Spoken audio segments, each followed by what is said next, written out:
So we want to simplify these expressions here for both of them. The idea is we want to simplify the square roots first, and then if we get like terms, then we'll combine those, either add them or subtract them, depending on the signs. So let's start with that first one, the 175 and 7. What did we say has to go into 175? 5. Since it ends in a 5, 5 has to go into it. How do we figure out what we multiply by 5 to get 175? How do we figure that out? So if we divide 175 divided by 5, that tells us what we multiply by 5 to get 175, and that's going to be 35. All right, then 35, we know that one, right? What do we multiply to get 35? 5 times 7.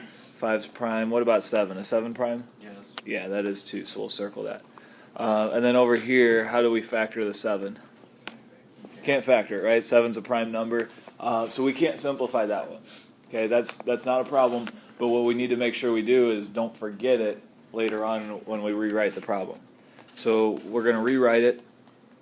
In that first square root, instead of 175, we're going to have what? 5 times 5 times 7. 5 times 5 times 7. And then we've got minus the square root of 7. Don't forget to rewrite the whole problem. A lot of people I've been seeing are forgetting this part here. And, well, that would be bad because we need that. All right, now what? We circle. Circle pairs. So we have a pair of 5s here. We can circle those. And we'll rewrite it again. And when we rewrite it this time, what's going to happen with this square root? The 5 will be on the outside. The 5 goes to the outside. So anytime we have a pair, that would be a square that's going to cancel out the square root and end up on the outside. So we have 5 on the outside and 7 on the inside, minus the square root of 7. All right, so we've simplified this one, the first one. The second one we couldn't simplify. Is there anything else we can do now? Yeah, so first of all, are these like terms? Yeah, they have the same square root. They're both square root of 7, so they are like terms. So to combine them, what can we do, Niall? What did you just say? Yeah. So this square root of 7 here is the same thing as 1 square root of 7. So what we have is 5 square root of 7 minus 1 square root of 7, which is? 4 square root of 7. 4 square root of 7. And that's your final answer. Do we need to worry about the order that we write this? Yes. I mean, we do. The 4 needs to be on the outside and the 7 needs to be on the inside. But we don't need to worry about the radicand order because there's only one term, right? If there was more than one term, then we would need to make sure we get it in the right order also. How about this one? How's that 400 going to factor? How'd you guys do it? Kayla, what'd you do? 40 times 10. And then that 40 is going to be 4 times 10.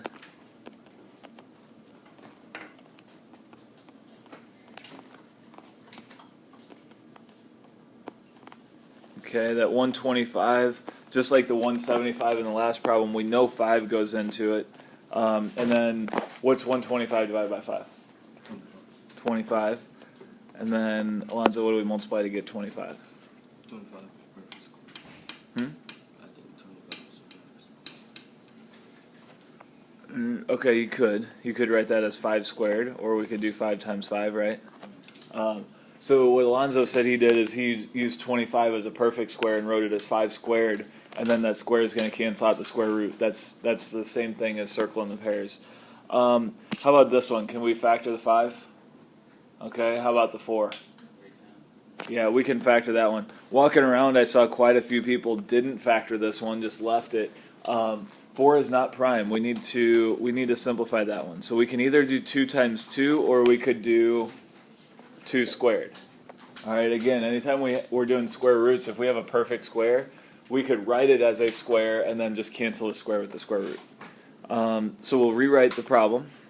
So I've got my equal sign, and now instead of the 400 in the first square root, what am I going to have? 2 times 2 times 2 times 2 times 5 times 5. Okay. And we've got plus the square root of 125, which will be, 5 times 5, 5 times 5. alright, then minus the square root of 5, which just stays square root of 5, and then minus the square root of 2 times 2 times 2. I'm going to go ahead and write this as a square, so 2 squared. I want to do that just to kind of refresh that we can do that anytime it's a perfect square. And actually, we would have been able to do it with this one if we recognized it, because when we circle our pairs, what do you guys notice?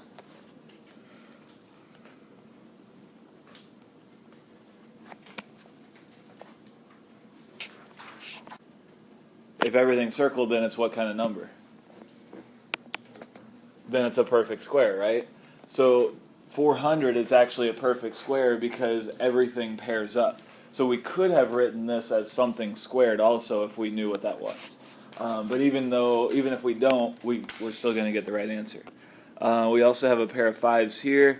And then since I wrote this as a square, what's going to happen with my square and square root? They're going to cancel. So the square and the square root cancel, and that just leaves the 2 by itself. All right, so let's rewrite it again. On the first one, everything's going to be on the outside. So on the outside, we're going to have 2 times 2 times 5. So what's 2 times 2? 4 times 5 is 20. So that 20, does that go in the square root or outside the square root? Outside. Yeah, so I've seen a lot of people putting square roots on there, but don't put it on there because everything's circled. It needs to be on the outside. So there's no square root left since everything was circled there. Then we've got plus 5. And the square root of 5. Okay, then we have minus the square root of 5 and minus 2. Again, no square root left because the square root canceled with the square. Alright, now we want to combine like terms, but we have different like terms here. We have the numbers by themselves and we have the square root of 5s. So when we do this, we also want to make sure we do it in the right order. That way we don't have to rewrite it later. So which one's going to go first? 20 minus 2. Okay, so the numbers by themselves, the ones without the square roots, those are going to go first.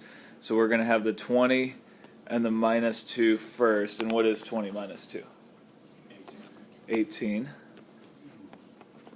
And then we'll have the square root of 5s. So we have 5 square root of 5 minus, just like last time, we can put a 1 in front. So 5 square root of 5 minus 1 square root of 5 is 4 square root of 5. And is that positive or negative? Positive. So we need a plus there.